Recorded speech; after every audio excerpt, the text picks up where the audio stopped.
Bismillahirrahmanirrahim. Assalamualaikum warahmatullahi wabarakatuh. Waalaikumsalam warahmatullahi wabarakatuh. Alhamdulillahi rabbil alamin, hamdan yuwafi ni'amahu wa yukafi'u mazidah. Ya Rabbana lakal hamdu kama yanbaghi li zalali wajhikal karimi wa azimi sultanik.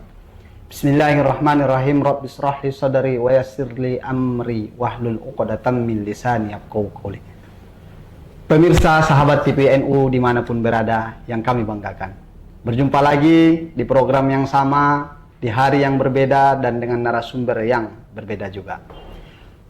Pada hari ini kita sangat berbangga bisa menyapa para pemirsa dimanapun berada. Terima kasih atas kesetiaannya dalam terus menyaksikan tayangan-tayangan yang disajikan oleh TPNU Kota Medan. Semoga ilmu yang dipaparkan di dalam channel ini bermanfaat bagi kita semua. Pemirsa sahabat TPNU dimanapun berada yang kami banggakan, pada hari ini kita akan membahas tema yang mana ini adalah tema yang sangat menarik bagi kita jika kita dapat mengikutinya sampai dengan tuntas. Di mana tema kita pada hari ini adalah Ramadan, momentum dalam meningkatkan jiswaf atau zakat, infak, sodakoh, dan wakaf. Oleh karena itu, para pemirsa, sahabat TPNU dimanapun berada, untuk membahas tema kajian kita pada hari ini, kita telah mengundang Al-Ustadz Bonggal Ritonga, SAG, MAP. Assalamualaikum Ustadz. Waalaikumsalam warahmatullahi Alhamdulillah. Apa kabarnya Ustadz hari ini? Alhamdulillah, Alhamdulillah. Ya. Alhamdulillah, Al-Ustadz juga merupakan wakil sekretaris di PCNU Kota Medan dan juga seorang pegiat zakat, infak, sodakoh, dan wakaf di Kota Medan, dan sebelumnya menjabat sebagai Kepala Seksi Zakat dan Wakaf ya Ustaz ya, zakat dan wakaf di Kementerian Agama Kota Medan. Para pemirsa sahabat TPNU Kota Medan dimanapun berada, tentunya bulan Ramadan ini bulan yang mulia, banyak kemuliaan yang kita harapkan daripada Allah. Tentunya sesuai dengan bulan ini, momentum bulan inilah yang menjadi momentum bagi kita untuk meningkatkan jiswaf. Tetapi sebelum itu, marilah kita dengarkan penyampaian materi yang akan disampaikan oleh Al-Ustadz. Kepada Al-Ustadz kami persilakan. Ya, terima kasih. Assalamualaikum warahmatullahi wabarakatuh. Waalaikumsalam warahmatullahi wabarakatuh. Alhamdulillah wa syukrillah wa mawala wa la hawla wa la quwata illa billah. Allahumma salli wa sallim wa barik ala sayyidina wa maulana Muhammad wa ala alihi wa ashabihi ajma'in. Amma ba'du. Qala Allah Ta'ala fi kitabil Qur'anil Azim, a'udzu billahi minasy syaithanir rajim. Bismillahirrahmanirrahim. Ya ayyuhalladzina amanu kutiba alaikumus syiyamu kama kutiba alal ladzina min qablikum la'allakum tattaqun.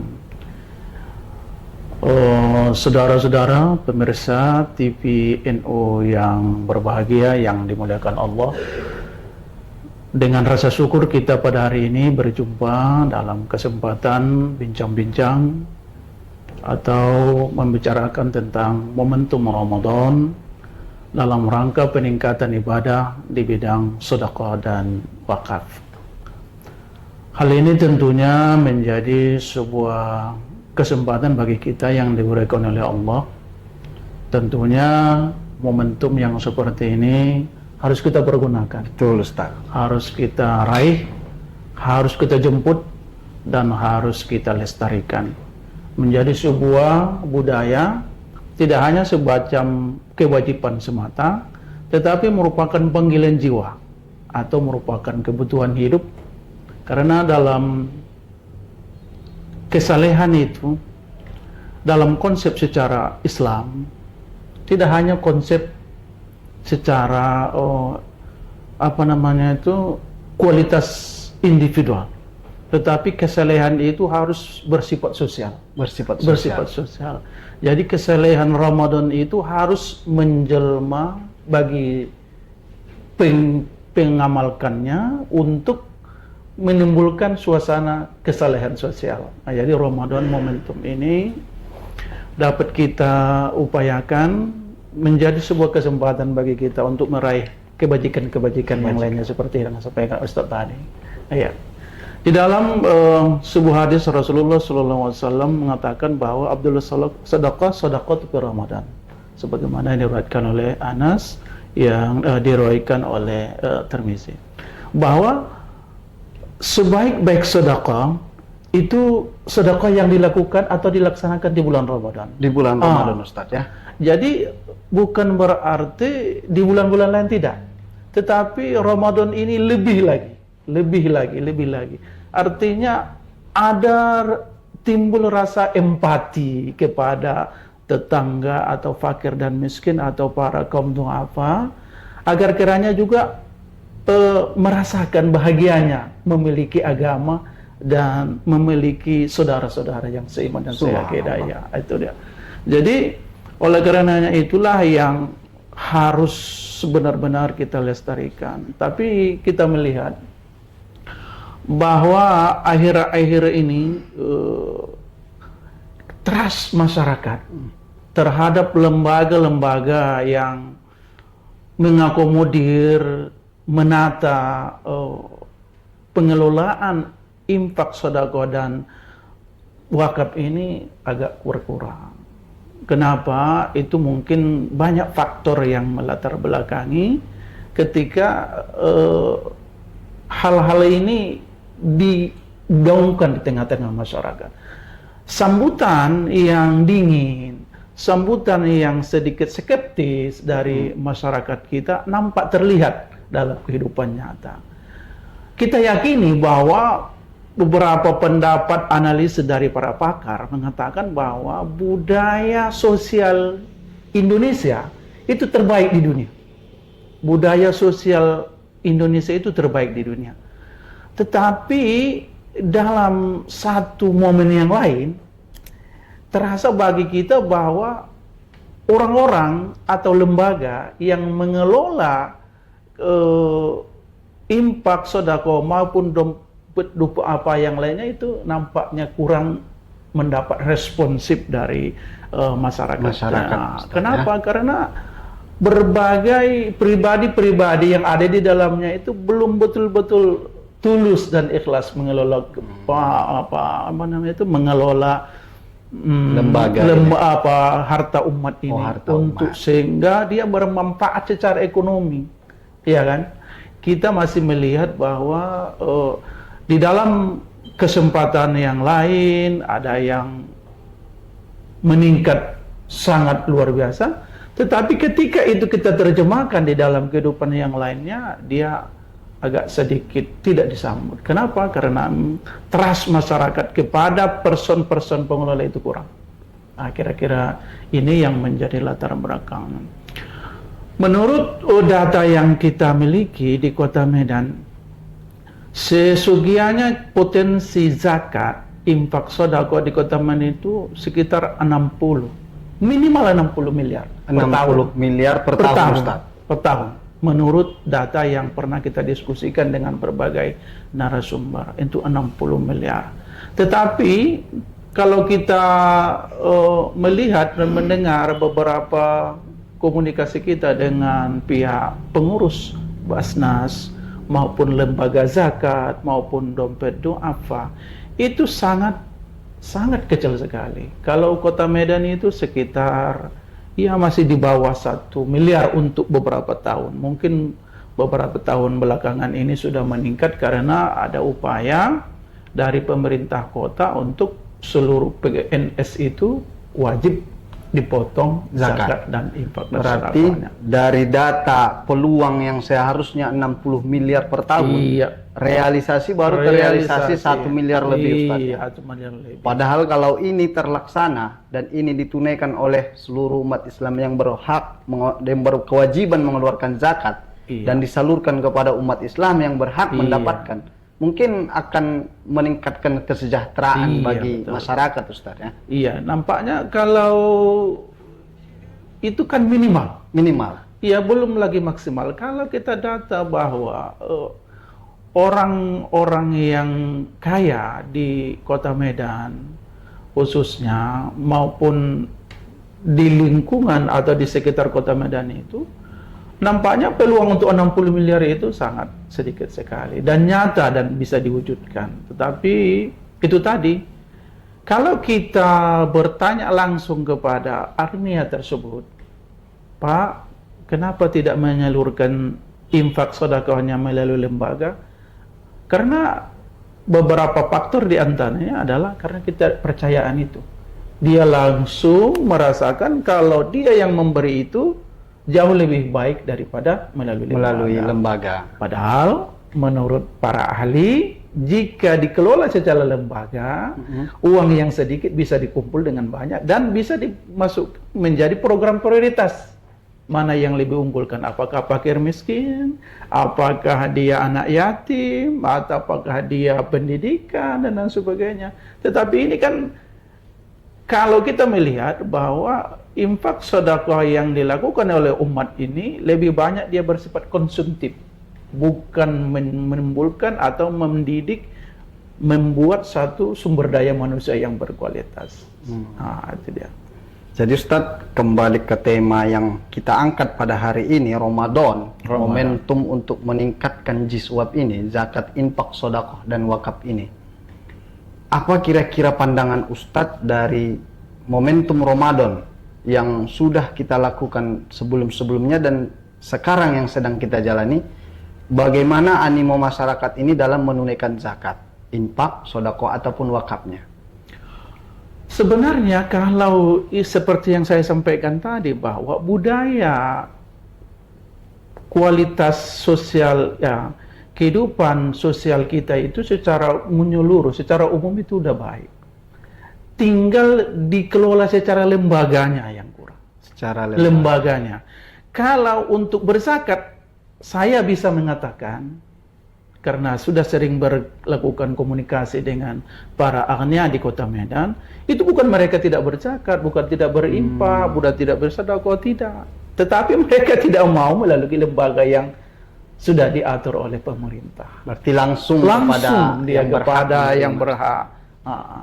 Tapi Pak, disinilah ada upaya kita melalui dai-dai, melalui ustadz-ustadz. Mohon ada pencerahan kepada para agnia. Jika kita melakukan satu pengelolaan secara lembaga, insya Allah manfaatnya lebih bermanfaat, lebih berdaya guna. Tetapi kita melihat bahwa sampai hari ini masih sangat lemah. Sangat lemah. Jadi upaya itu saya pikir yang paling konkret sekali itu peran dai. Itu memang sangat menentukan bagaimana mindset masyarakat kita ini akan berubah. Bahwa jika kita kelola dengan baik, jika kita kelola secara lembaga, akan lebih kena atau lebih lebih kita lihat manfaatnya di tengah-tengah masyarakat. Saya pikir seperti itu. Jadi Ustadz, itu tadi kita sudah mendengarkan jika pengelolaannya secara lembaga. Nah, yang jadi pertanyaan Ustadz, mungkin kita sebagai pemirsa, mungkin sahabat TPNU dimanapun berada, ada yang ingin mendapatkan penjelasan tentang berupa keistimewaan atau keutamaan dalam menyalurkan zakat, infak, sedekah ini, terutama di bulan Ramadan. Kira-kira gambarannya atau bagaimana yang menjadi pembeda ketika seseorang itu menyalurkan jiswab ini di bulan Ramadan dengan bulan-bulan yang lain, Ustaz? Oh ya, kalau dari segi fadilah atau keutamaan dari sedekah, infak, wakaf kita yang kita lakukan di bulan lain dengan Ramadan tentu berbeda. Bahwa jika kita melakukan sedekah, infak, wakaf itu di bulan Ramadan akan dilipat gandakan. Tentunya ini menjadi semacam dorongan atau sugesti kepada masyarakat untuk lebih giat lagi. Salah satu di antaranya adalah bagaimana Rasulullah SAW jika di bulan Ramadan itu lebih lagi dalam menunaikan, menginfakkan, mensedekahkan hartanya di jalan Allah. Begitu juga sahabat-sahabat yang lain. Kenapa? Karena mereka paham bahwa ibadah yang kita lakukan di bulan Ramadan itu Allah lipat gandakan fadilahnya, Allah lipat gandakan manfaatnya. Tentunya kita sebagai umat Islam, atau kalau boleh kita katakan bahwa umat Muhammad ini kan umurnya pendek-pendek. Maksimalnya tahun, antara 60 sampai 70 tahun ya, kata rata-rata, Rasulullah. Ustaz, ya, Jadi rata-rata. di antara kelebihan dan di antara kekurangan dari umur tersebut, Allah selalu memberikan satu momen-momen tertentu atau waktu-waktu tertentu yang mampu menyamakan umur yang pendek ini dengan umur-umur yang lain. Dengan salah satu di antaranya adalah melipat gandakan fadilah dan pahala dari puasa tersebut, Di dalam pahala bulan dari sedekah tersebut. Apalagi kita melihat bahwa mindset kita beribadah itu kan lebih cenderung kita melihat mana yang lebih bermanfaat, mana yang lebih unggul, mana yang bisa melipat gandakan. Ya. Mindset kita masih seperti itu. Saya pikir ya tidak perlu kita mendistrikkan orang yang berpikir seperti ini, tapi dalam segi teori dakwah kan wajar kita berikan punishment atau reward bagi mereka yang melakukan hal-hal yang baik. Nah, itu tentunya Allah juga lebih baik untuk memberikan balasan terhadap hal-hal yang lebih baik kita lakukan. Saya pikir seperti itu. Baik, Ustaz. Dan mungkin ini juga pertanyaan ini sering muncul di benak pemirsa, Ustadz. Dari istilah jiswab ini kan istilah yang kita populerkan di Indonesia. Tentunya ada kategori zakat, infak, sodakoh, dan wakaf. Iya. Secara definisi ataupun secara terminologi, pengertian atau perbedaan dari keempat ini, di mana letak perbedaannya, Ustaz? Iya. Kalau dia sodakoh di dalam surah At-Taubah ayat 60 itu lebih cenderung para ulama mengatakan bahwa itu adalah zakat. Jika disampaikan dalam bentuk sedekah, itu lebih dijelaskan itu sebagai sesuatu amalan atau perbuatan yang sudah ditentukan jenisnya dan ketentuannya dan kriterianya. Jelas dia. Tapi kalau dia infak, itu lebih cenderung kepada apapun yang kita miliki, baik itu material maupun imaterial dapat kita infakkan. Seperti ilmu bisa kita infakkan, seperti uang yang tidak memiliki kadar sebagai zakat, umpamanya dia 1.000, 2.000, itu kategori yang tidak memiliki kriteria dan ketentuan secara terperinci, itu dari yang makan infak. Sedangkan wakaf itu secara sederhana kita mengatakan bahwa adalah sesuatu yang kita infakkan, yang kita berikan, yang bersifat kekal zatnya dan bersifat kekal manfaatnya. Contohnya, Ustaz? Contohnya dia seperti tanah. Itu dia tanah. Tetapi wakaf ini sudah ada pengertian yang terbaru. Jadi wakaf dalam pengertian terbaru adalah segala sesuatu yang bisa diambil manfaatnya secara berkekalan atau dalam jangka waktu yang tertentu, seperti zakat uang, zakat kalau bahasa kitanya keilmuan apa namanya itu, sesuatu lisensi hak cipta kita, ya kan? Itu bisa kita wakafkan. Seperti mobil, itu bisa kita wakafkan. Tapi dalam jangka yang tertentu. Artinya, secara manfaat bisa kita ambil manfaatnya dalam jangka waktu yang bisa terjamin. Seperti 5 tahun kan bisa kita katakan bahwa produk dari mobil itu kan tidak akan rusak secara umum selama 5 tahun. Jika hal ini bisa diberikan jaminan, maka manfaatnya akan berkekalan. Nah, itu bisa diwakafkan. Itu termasuk jenis wakaf. Wakaf. Nah, jadi sekarang sudah berkembang.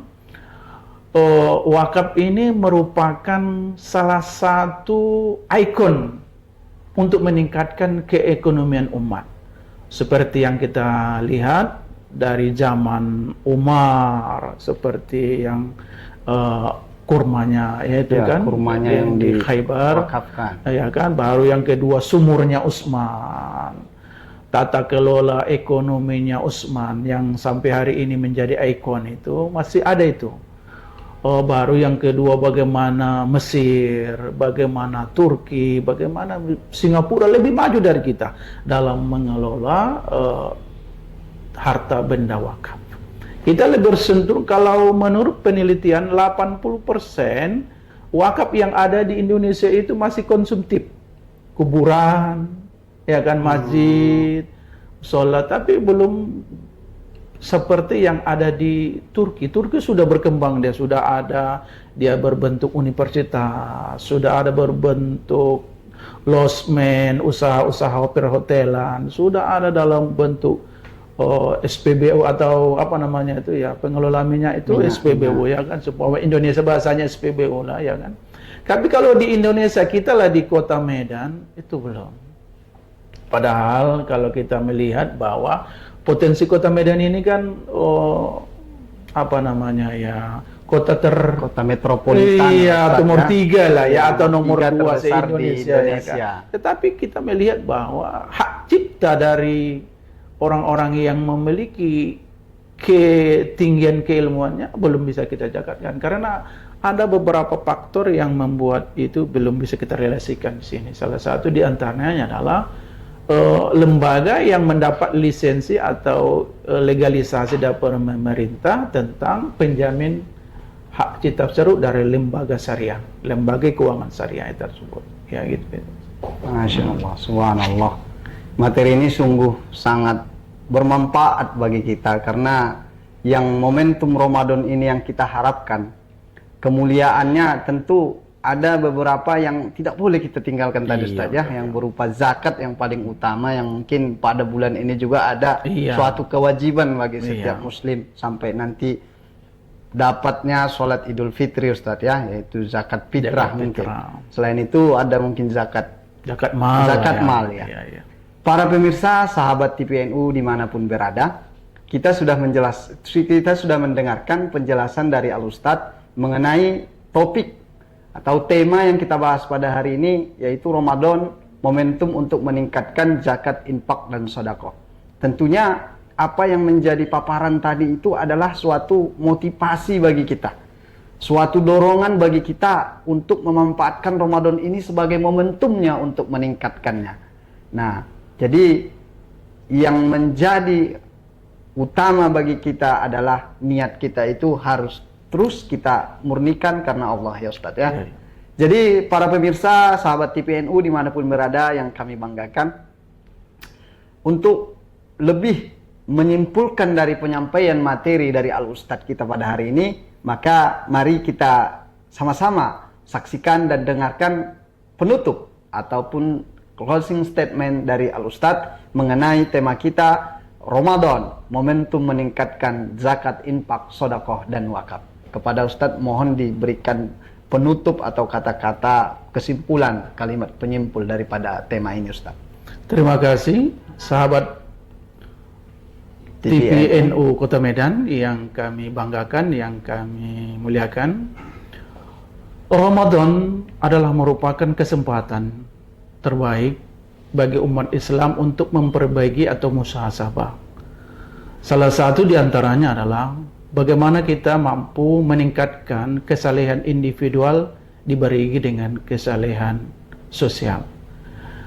Umat Islam tidak menginginkan hanya kebaikan untuk diri sendiri, tapi bagaimana itu menular atau teraplikasi di lingkungan, di tengah-tengah masyarakat.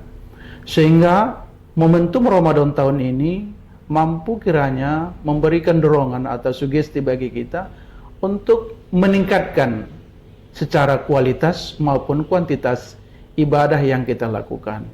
Salah satu di antaranya adalah bagaimana Ramadan ini kita jadikan sebagai sarana dan wahana untuk meningkatkan infak sedekah, agar kiranya saudara-saudara kita yang masih di bawah garis kemiskinan terasa untuk naik sedikit atau merasakan kebahagiaan sebagaimana orang yang bain merasakannya. Ini saja mungkin kesimpulan dari kita. Mudah-mudahan dengan Ramadan ini, kesalehan sosial ini mampu kita lestarikan dan kita budayakan di tengah-tengah masyarakat. Amin ya rabbal alamin. Demikian saja. Salam. Salam, Ustaz. Wallahul muwaffiq ila aqwamit thoriq. Wassalamualaikum warahmatullahi wabarakatuh. Waalaikumsalam warahmatullahi wabarakatuh. Pemirsa sahabat TPNU dimanapun berada, telah ditutup dengan pernyataan penutup dari Al Ustadz. Tentunya kita dari PCNU Kota Medan mengharapkan partisipasi ataupun keaktifan kita di dalam menyalurkan jiswab ini, zakat, infak, sedekah dan wakaf. Nah, sebagai organisasi keumatan yang berprioritas kepada umat, PCNU Kota Medan juga memiliki sebuah lembaga, yang mana lembaga itu adalah lembaga Lazis Nustad, lembaga zakat, infak dan sedekah Nahdlatul Ulama, yang di Kota Medan juga sudah ada terbentuk kepengurusannya. Jadi insya Allah setiap tahun memang kita setiap Ramadan jika dikategorikan sebagai zakat fitrah, kita siap menampung dan menyalurkan, dan juga untuk kategori sedekah, infak dan wakafnya juga Lajisnu siap untuk menerima dan menyalurkannya. Jadi kepada para hadirin, para pemirsa sahabat TPNU dimanapun berada yang kami banggakan, tentunya momentum Ramadan ini adalah kita manfaatkan untuk meningkatkan lajiswab, zakat, infak, sedekah dan wakaf, demi memperhatikan orang-orang di sekitar kita yang membutuhkan bantuan uluran tangan dari kita. Tentunya jika umat dengan bergotong royong, berkeroyok untuk mesejahterakan masyarakat di sekitarnya dengan zakat, infak dan sedekah serta wakaf ini, insya Allah Indonesia terkhususnya Kota Medan akan menjadi warga yang sejahtera, makmur dan juga warga yang bahagia. Amin ya rabbal alamin. Tentunya. Mungkin berakhir dari penyampaian ini sudah kita sampaikan. Kami ucapkan terima kasih kepada Al Ustadz atas kesediaan waktunya untuk mengisi di acara TPNU Kota Medan ini. Dan terima kasih juga kami ucapkan kepada pemirsa sahabat TPNU dimanapun berada yang kami banggakan atas partisipasi dan juga perhatian daripada pemirsa. Seluruh kru yang bertugas mengucapkan terima kasih. Kami undur diri, sampai jumpa di pertemuan yang berikutnya. Wallahul muwaffiq ila aqwamit thoriq. Assalamualaikum warahmatullahi wabarakatuh. Waalaikumsalam warahmatullahi wabarakatuh.